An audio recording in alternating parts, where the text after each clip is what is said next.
Hey guys, today we got another jacket battle showdown on our hands, this time between the Patagonia Micro Puff versus the North Face Thermoball Eco. That's next.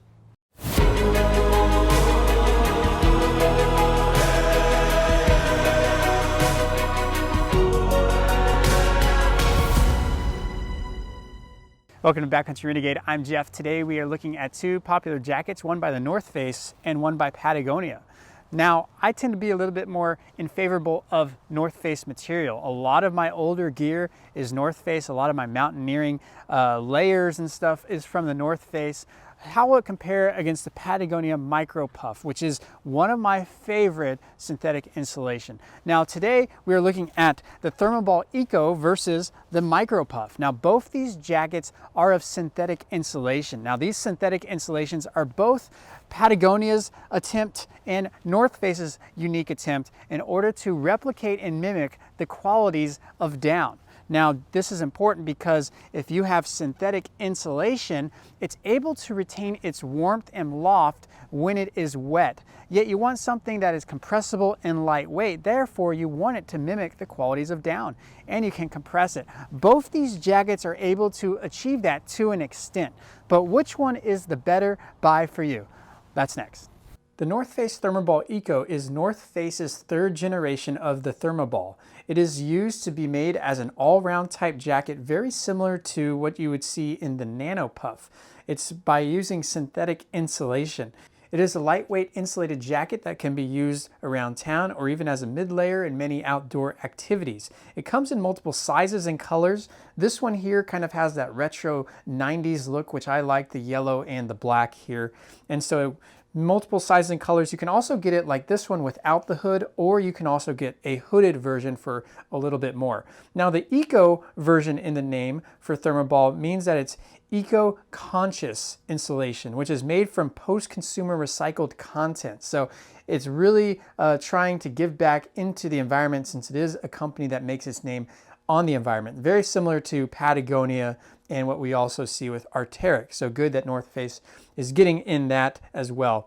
It sells for $199 new, but you can find it at the time of the filming of this video for $149 on sale. The Micro Puff is a newer addition to the synthetic insulation jacket line from Patagonia. It is going to be lighter than the Nano Puff, and it has insulation that mimics the qualities of down a lot more efficient. So it's more compressible, lightweight than the typical Nano Air. It retails for $249, and you can be found also on sale for around $149 at the time of filming this. It also comes in multiple sizes and colors, and there are a little less options as far as color options than some of the Patagonia line. This can also come with a hooded version or the non-hooded version like you see here. This jacket in particular is touted by Patagonia as providing the best warmth to weight ratio out there from any Patagonia jacket that they have produced. Looking at these two, there are also a lot of similarities. Both these jackets are lightweight and compressible. Both these jackets have a decent amount of warmth to weight ratio. They both have elastic cuffs. Both these jackets can serve as a mid-layer underneath a shell. They're both waterproof and windproof to an extent. And both these jackets, because they're synthetic, can retain their loft and keep you warm even when they're wet. Now let's look at a little bit of the differences. The Thermoball Eco is made of 30 denier 100% recycled polyester. It also coated with a DWR finish to help repel water. Now, one complaint I do have is the outer shell does feel a bit plasticky to me. Also, inside the liner of the jacket, it also feels that way to the skin. It also kind of just has a really kind of finish that really reflects and is really bright as well. So not sure how I feel about that in particular. The Micro Puff, on the other hand, uses 10 denier ripstop Pertex Quantum, and this is a way to really save weight. Now, it's coated also with a DWR finish to help you repel light rain and water. It is super lightweight, super durable, windproof, and water repellent. Now, it's not completely waterproof, as any jacket is, unless you're having Gore-Tex, but it can repel water pretty nicely. Now, they went with tin denier as an option to give you the lightest amount of weight possible, but still being durable. Now, my concern was this wouldn't be as durable, but from my experience as far as wearing it in the forest and brushing through twigs and stuff, it hasn't had any issues so far. So it's plenty durable for me while keeping the lightweight. Let's talk about insulation. The insulation on the Thermoball Eco features the Thermoball, which is the Eco version of it, which is 100% post-consumer recycled polyester. Now, they partnered up with Primaloft to create this, and it's basically a ball-like structure that kind of feathers out, similar to the qualities of down. So it's also trying to mimic the qualities of down, just like the Micro Puff is. Now, this is North Face's attempt.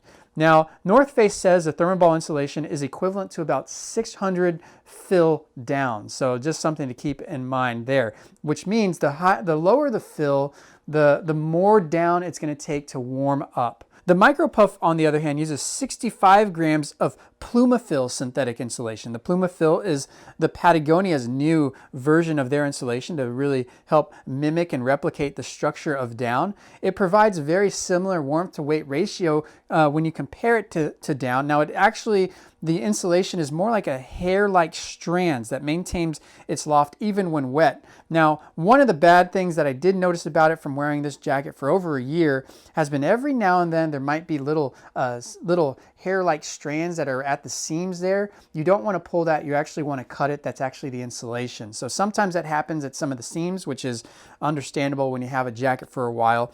But the Micro Puff here, I think, actually does a better job at replicating the down-like structure with this kind of Plumafil synthetic insulation. Both will do a good job of keeping you warm. Now, this kind of insulation is going to mimic down a lot better, so it's going to take a lot less to keep you warm compared to the Thermoball Eco. Now let's talk about the weight. The weight of the Thermoball Eco is 431 grams, or that's 15.2 ounces. Now compare that to the Micro Puff, that is only 235 grams, or 8.3 ounces. That's a huge difference. It's almost half the weight here. So pretty significant to consider if you're looking at these two jackets. Now, let's talk about the warmth. The Micro Puff started to feel cold for me around 24 degrees. Now, the Thermoball Eco around 27. Very kind of similar, but the Micro Puff is going to have a much better weight to warmth ratio. And so this is the biggest selling point for the Micro Puff, is you're getting a whole lot of warmth in a lightweight package. Now let's talk about the quilting pattern. The quilting pattern of the Thermoball Eco really kind of mimics the Nano Puff, where you have these square-like features. It tends to be a little bit more stylish, I think, with these squares here. Now the only downside about these squares is because you have more stitching to complete a square here, it will contribute to higher weight overall for the jacket. Now it does do a good job of keeping the insulation in place pretty easily, so that is a pro about it. So something to consider of that. Now compare that to the Micro Puff. Unlike the Thermoball Eco here, it doesn't have the squares. Instead, what they have is it's called horizontal seams. So they have horizontal seams here, so it doesn't complete a square or anything. And this is an effort to really save weight, to really have the most minimal amount of stitching, but also keep the insulation in its place. And from my experience, it has done a really good job of that. It just doesn't seem to be maybe as stylish as, say, the square pattern is. The Micro Puff also does a good job with these horizontal seams to maximize the loft of the insulation, because you're not having extra features here that's compressing it down like you do with the Thermoball Eco in the square kind of areas here. Let's talk about the pockets. The Thermoball Eco has their pockets here, normal on the side as well, with some nice zippers in there. And you also have the same thing with the Micro Puff here. The only difference is you're going to see the Micro Puff, actually the pockets ride higher up compared to the Thermoball Eco. And the reason for that is the Micro Puff is wanting to allow you to wear either a harness or maybe the hip belt on your backpack down here, and it's not going to interfere with your pockets, where it might cut off a little bit of the bottom portion of your pockets here on the Thermoball Eco.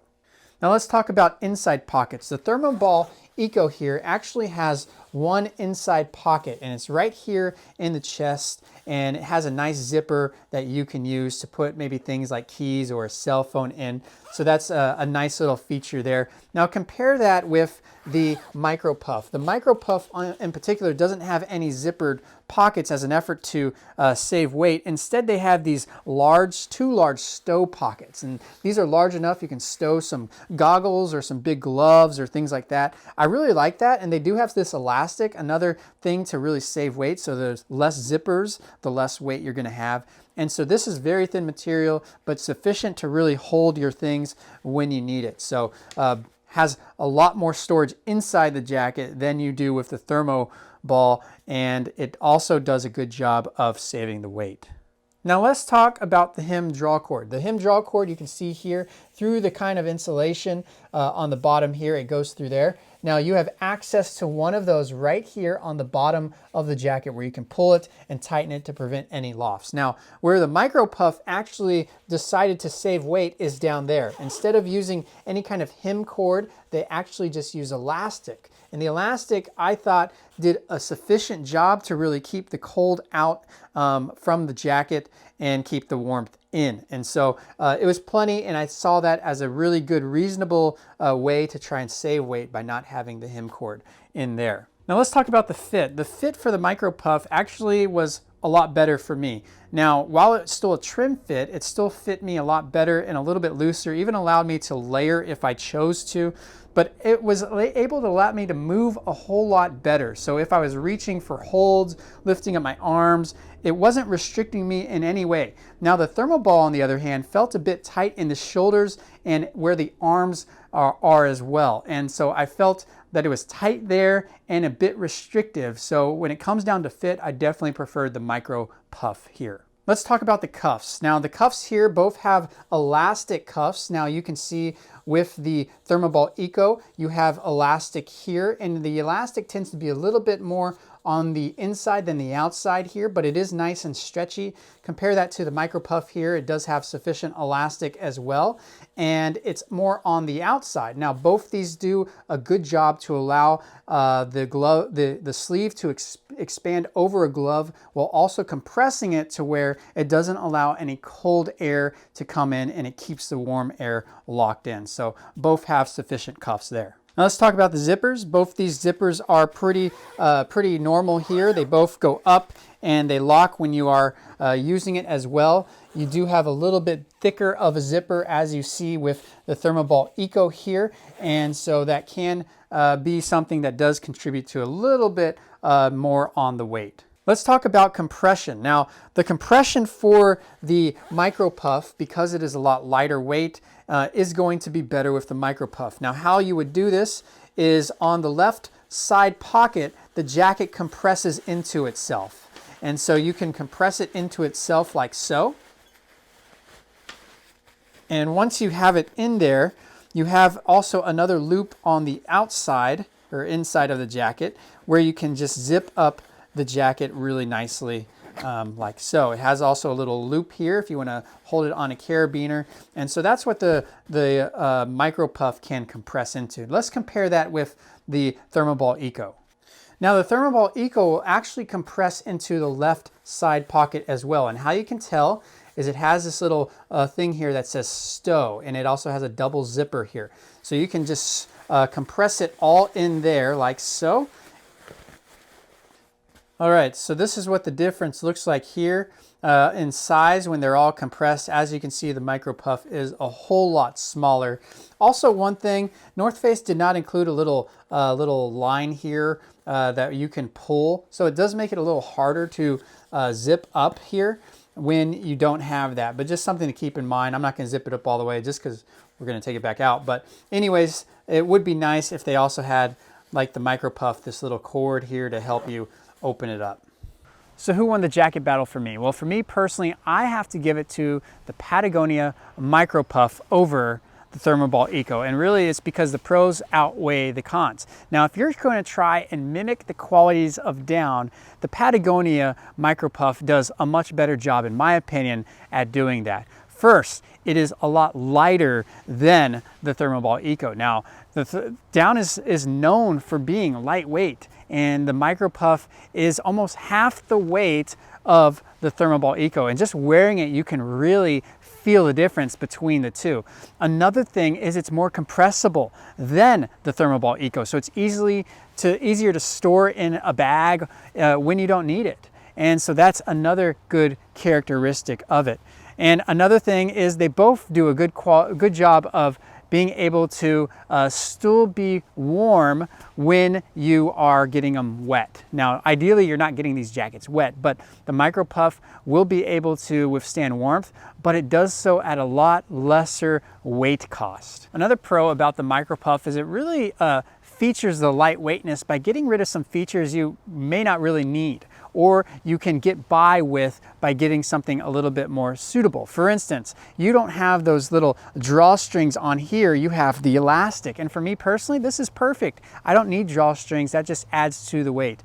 Also, instead of having a zippered inner pocket inside, you don't have that. You have those big stow pockets on the inside, so no added weight from zippers either. Another pro about the Micro Puff is the stitching. It has the horizontal seam stitching, which does away with a lot of the excess stitching needed to make those square baffles that you see on the Thermoball Eco. Therefore, it does save weight. Another pro about the Micro Puff is the fit. It is a lot better, more relaxed fit than the Thermoball Eco, and the reason is because when you're stretching, when you're reaching for holds, it's not restricting your movement like it does with the Thermoball Eco. Another pro about the Micro Puff is it is more compressible than the Thermoball Eco. So let's consider the cons. The first con of the Micro Puff is it's going to be the more costlier option than the Thermoball Eco. Another con about the Micro Puff is really how you look at it. It is using a thinner denier of the jacket. So on paper, it is a lot less abrasive than the Thermoball Eco. However, from my experience by going through twigs and branches, it has been able to live up to all those without any rips or tears. So for me, it seems like a good sacrifice in order to achieve the really lightweight abilities that the Micro Puff has. So who won the jacket battle showdown for you? Was it the North Face Thermoball Eco or the Patagonia Micro Puff? Which one would you consider and why? Leave me a comment in the comments section. Let me know your thoughts and which one you would pick. If you have other recommendations on other jackets, leave those as well. If you like what you saw, make sure to give me a thumbs up. Also subscribe for more jacket battle content like this. And as always, thanks for watching.